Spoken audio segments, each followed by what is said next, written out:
Okay, so this is one of my snacks that I've harvested from my biltong box, and I'm going to slice it up and show you what it's like.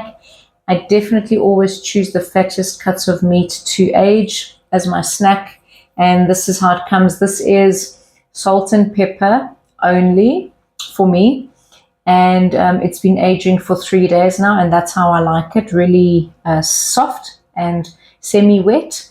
The other racks that are hanging have a bit more spices, garlic, chili, some other spices for my family, but I have it plain, so this is how it comes out.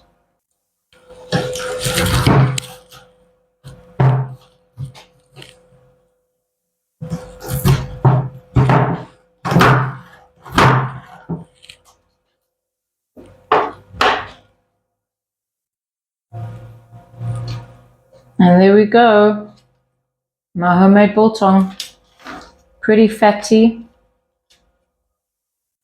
And so that's my go-to. And hi everyone. I want to do a quick, well, try and make a quick video about my biltong box. So right here, this is my biltong box.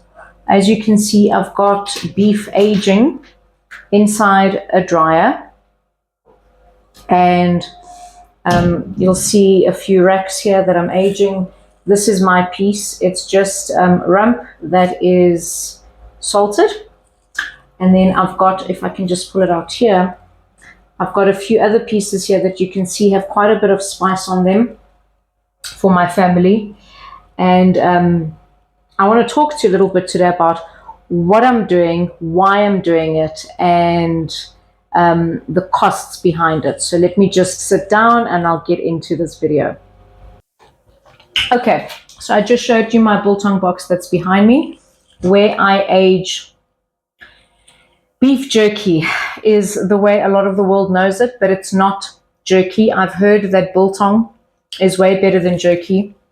Proudly South African meat snack. It's aged, and I've just sliced up a piece here of 3-day aged biltong or jerky, really fatty. You'll see later on in the video how I slice that. So as a carnivore of 3 years, I pretty much eat 5 or 6 things. 3 years later, after 3 years of keto, so I eat beef primarily, lamb, butter, tallow, a lot of eggs, and I still do drink coffee, a lot of salt, and from time to time I have chicken. Now, there's very little option that I have in terms of snacking. Now, biltong is a very famous, proudly South African snack. I think we've mastered it out of all nations in the world, and it is delicious and it's addictive. But because it's the only snack I really enjoy, biltong can become quite expensive. So in my town, it's about 400, sometimes 500 Rand a kilogram. Now, if I convert it for the rest of the world, that comes to about $15 per pound of this aged meat. So one of the reasons I started making it myself is because of the cost, because I can easily snack on 3 to 4 pounds of biltong per week. And so that adds up to almost as much as it takes to eat normal food. The second reason I started making my own biltong is because the traditional South African recipe at all butcheries across the country, the traditional recipe does include quite a range of spices, and I'm not into the spices, plant matter. I'm sensitive to spices, and also a lot of the recipes contain sugar in them. So I started making my own biltong for 2 reasons: the cost, and because now I can control my own recipe and just have salt and pepper, sometimes a bit of garlic, otherwise it's just salted. The pieces you saw behind me that have got other spices are for my family.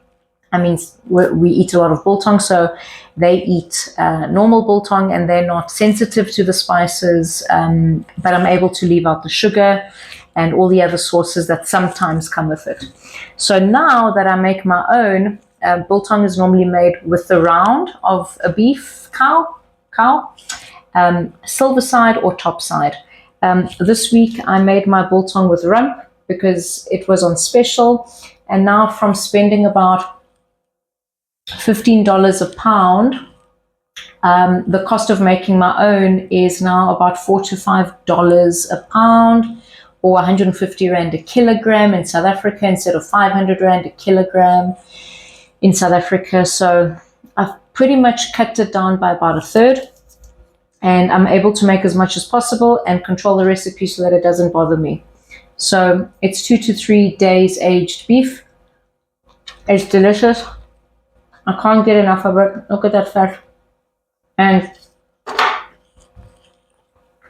my diet's limited.